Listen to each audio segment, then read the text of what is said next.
porque a gente fala assim, nariz, mas na verdade ele é um sensor, é isso, né? Não, é um conjunto de... A gente pode, daqui a pouco, definir o que é... Qual a diferença de um sensor de gases e de um nariz eletrônico. Tá. São coisas diferentes. Mas sim, então agora a gente está atrás de aplicação em doenças. Agora, claro que continuam as aplicações em coisas que não são doenças. Tipo, por exemplo, fizemos um nariz que detecta quando que uma tilápia... A gente trabalhou com tilápias, com peixe. Quando que uma tilápia já não é mais própria para consumo humano. Pelo cheiro, ele detecta as aminas voláteis que começam... Mas aí cheiro de peixe é fácil, não é não?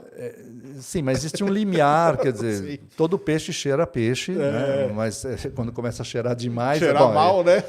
E aí nós comparamos estudos microbiológicos com a Faculdade de Ciências Farmacêuticas da USP com o odor. E o nariz realmente acerta. Tivemos projetos, por exemplo, com a educação física. Que demais. Aí você fala, mas educação física? Esse grupo estuda triatletas. Então, um triatleta, ele tem que render muito. Então, ele tem quando ele faz o esforço dele, ele está num regime aeróbio. Quando ele ultrapassa, ele se esforça demais, ele força demais, ele acaba entrando no regime anaeróbio. Começa a acumular ácido lático nos músculos e começa a dar dor, ele entra em fadiga. Que é a cãibra, né? Que a gente fala. Começa a doer, tá? Aí ele fadiga. Então, qual é o barato? É ficar num ponto, que é chamado ponto de compensação respiratória, que você está no limiar. Quer dizer, você não está fadigando, mas também você não está assim, não usando tudo que você poderia usar de força, né? Certo. E isso eles detectam por testes. Eles testam o teor de oxigênio e de CO2 na respiração, enquanto o cara está lá pedalando uma bicicleta. Ergoespirométrico é o nome do teste. Só que, claro, ele tem uma máscara, tem um equipamento do lado. Isso num laboratório, tudo bem. Agora, e quando ele está correndo? Aí fala, não, vamos cheirar o suor dele. E aí, ele deve emitir alguma coisa. Então, aí tivemos né? uma aluna que trabalhou comigo, fez o doutorado comigo, e ela cheirou. Tivemos um protocolo que põe papel de filtro nas costas, recolhe o suor e tal. Cheira, e o nariz consegue detectar, com um atraso de 2 minutos em relação à detecção pela respiração. A respiração é mais rápida para detectar Mas 2 minutos é tolerável, ele ainda não vai fadigar. E ele pode ter um reloginho que apita, então ele sabe que ele tem que diminuir um pouco, porque é muito igual interessante. O batimento cardíaco, que o cara está correndo, ele segura, né? Segura. Nesse caso, ele ia dar uma segurada.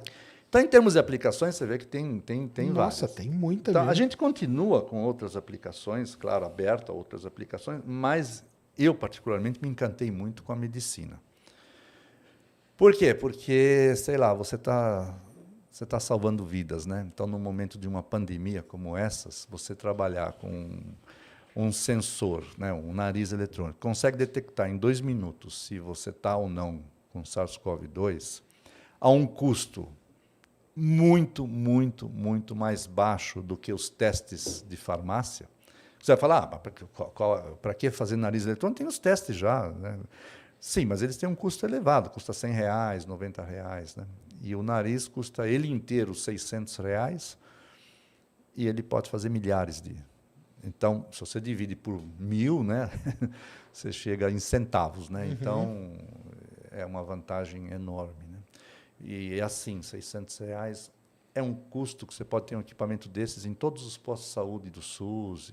Cara, pode ter centros, né? Não precisa ser nem posto de saúde, pode ter tipo em shopping, em vários lugares, né? Mas a ideia é atingir os postos de saúde mesmo. Quer dizer, o cara tem lá um equipamento muito barato e que é confiável, né?